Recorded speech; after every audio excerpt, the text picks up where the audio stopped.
Potential appraisal is a process of determining an employee's strengths and weaknesses with the view to use this as a predictor of his future performances. यानी ऐसी abilities की बात कर रहे हैं, ऐसी capabilities की बात कर रहे हैं जो हिडन है, जो ऐसे टैलेंट है, ऐसा स्किल है किसी पर्सन के अंदर जो अभी आइडेंटिफिकेशन उसकी नहीं हुई है. पर्सन माइट और might not be aware of them. तो जो पोटेंशियल अप्रेजल होती है फ्यूचर ओरिएंटेड अप्रेजल होती है, जिसका मेन उद्देश्य होता है एक एम्प्लॉय के पोटेंशियल को आइडेंटिफाई करना और उसको एवेलुएट करना, ताकि वो ऑर्गेनाइजेशन हिरार्की के अंदर जो हायर पोजीशंस हैं, हाई रिस्पॉन्सिबिलिटीज़ हैं, उनको एज्यूम कर सके, उनको पा सके. यानी ये ट्रांसफ़र प्रमोशन में हेल्प करता है. तो potential of the employ can be judged by present performance appraisal, analyzing personality traits, reanalyzing past performances, considering age and qualification, considering past experiences and unused knowledge and skills. And the next is, what is the purpose or need of potential appraisal? पहला है to inform employees of their future prospects.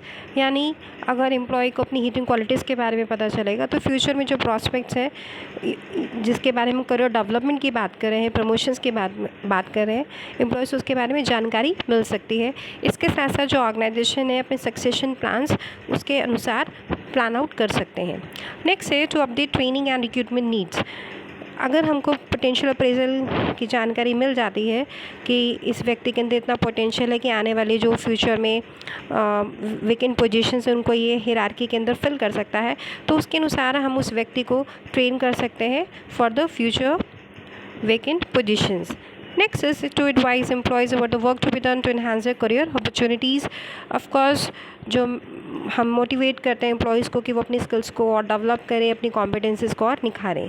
इसके साथ साथ to enable the organisation to draft a management succession programme. इसी के अनुसार जो top management होती है वो अपने सक्सेशन प्रोग्राम इसी के अनुरूप बनाती है. नेक्स्ट है to motivate employees to for the develop the skills and competencies. Now we'll study the steps of potential appraisal system. The first step is role description, then qualities needed to perform the job, then rating mechanism, organizing the system, and last is feedback. So let's discuss the process in detail.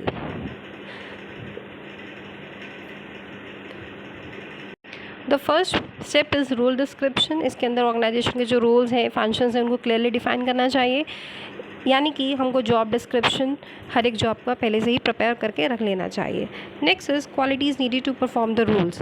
यानी कि based on the job description जो व्यक्ति ने role play करना है तो उसके लिए कौन कौन से स्किल्स चाहिए, लाइक टेक्निकल स्किल्स की बात करें, मैनेजरियल स्किल्स की बात करें, बिहेवियरल डायमेंशंस की बात करें, उन सब के बारे में पूरी जानकारी होनी चाहिए.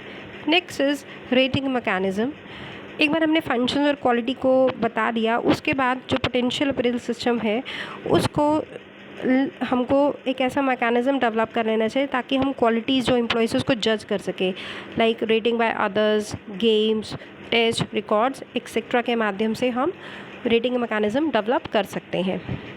अगला है organising the system. After covering the above preliminaries, system should allow the introduction of scheme that will smoothly answer some question. कौन कौन से आंसर्स को क्वेश्चंस को आंसर कर सकता है, लाइक कितनी हमको वेटेज देनी है मेरिट की इन प्लेस ऑफ सीनियरिटी. यानी अगर हमको प्रमोशन करनी है तो मेरिट को ज़्यादा इंपॉर्टेंस देनी है कि सीनियरिटी को ज़्यादा इम्पॉर्टेंस देनी है. इसके साथ साथ जो अलग से परफॉर्मेंस डायमेंशंस है, लाइक टेक्नोलॉजिकल नॉलेज चाहिए, मैनेजरियल स्किल्स चाहिए, बिहेवियर क्वालिटीज़ चाहिए, तो उनको हर एक को कितना कितना वेटेज देना, उनको कितनी इंपॉर्टेंस देनी है. इसके साथ साथ कि what are the mechanisms of accessing the individual on different indicators of his potential and with what reliability, ये भी हमको मालूम होना चाहिए. The last step is feedback. जो सिस्टम है उसको एक अपॉर्चुनिटी देनी चाहिए हर एक एम्प्लॉय को कि वो अपने असेसमेंट का रिजल्ट जान सके.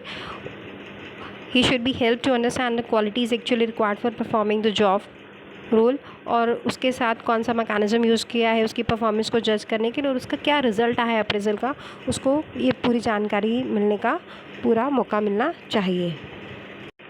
Next is, what are the different techniques of potential appraisal? First one is self appraisal. Self appraisal form is prepare which is required to be fill by the employee, यानी वो खुद अपनी appraisal करता है। Second is peer appraisal. Peer appraisal के अंदर क्या होता है, जो उसके पीयर मेंबर्स होते हैं यानी जो उसके कलीग्स होते हैं तो वो उसका अप्रेजल करते हैं, और ये जनरली स्मॉल साइज़ कंपनीज़ के अंदर पॉसिबल हो पाता है। नेक्स्ट है सुपीरियर अप्रेजल। सुपीरियर अप्रेजल के अंदर क्या होता है, जो आपका सुपीरियर होता है वो आपकी अप्रेजल करता है and by the way of confidential reports और any other method. Next is MBO। MBO को हम मैनेजमेंट बाय ऑब्जेक्टिव के नाम से जानते हैं, पीटर एफ ड्रकर ने दिया था। इसके अंदर क्या होता है, एम्प्लॉयर और एम्प्लॉय मिलकर गोल सेटिंग करते हैं, और जो गोल सेटिंग हो जाती है म्यूचुअल अग्रीमेंट के बाद between the employer and the employee, तो जो रिजल्ट्स होते हैं वो एम्प्लॉय खुद ऑडिट करता है, so that he could identify the skills needed to achieve the objective. और इसके अंदर उनको अपनी प्रोग्रेस को खुद ही मॉनिटर करना होता है, इससे उनका मोराल बूस्ट हो जाता है। Next is psychological and psychometric test. जो साइकोलॉजिकल और साइकोमेट्रिक टेस्ट होते हैं एम्प्लॉयज़ की इंटेलिजेंस, प्रेफरेंसेस और बिहेवियर को स्टडी करते हैं। इसके अंदर उनकी मेंटल हेल्थ कैसी है, ये सारी चीज़ें जानने की कोशिश करती है। इसके साथ साथ अगर आज के हम मार्केटिंग की बात करें तो इस तरह के टेस्ट को ब्रांडिंग और पैकेजिंग के लिए इस्तेमाल किया जाता है। अगर HR की बात करें तो इस तरह के टेस्ट से हमें पता चल जाता है कि क्या कोई पर्टिकुलर व्यक्ति इस पर्टिकुलर जॉब के लिए फ़िट है भी कि नहीं, जैसे कि पर्सनालिटी, इंटेलिजेंस और एप्टीट्यूड टेस्ट के माध्यम से उनकी प्रेफरेंस, स्किल्स, किसी पर्टिकुलर टास्क और रिस्पॉन्सिबिलिटी के लिए क्या होनी चाहिए वो जानी जाती है, and those preferences are then matched by the employer to particular job functions. Next is management games like role playing. जो employ motivation commonly benefits from suitable and well run team building games, exercise, activities जैसे कि puzzles हैं, quizzes हैं। Company क्या कर सकती है, team building games बना सकती हैं, यूज़ कर सकती है एम्प्लॉय की पर्सनैलिटी को डेवलप करने के लिए। Exercise like ice breakers, ideas और warm up meetings, workshop, trainings और कॉन्फ्रेंसेस ऑर्गेनाइज की जा सकती हैं। ये जो होती हैं ये ट्रेनिंग सेशंस और सेमिनार्स में जनरली इस तरह की ग्रुप एक्टिविटीज़ की जाती हैं।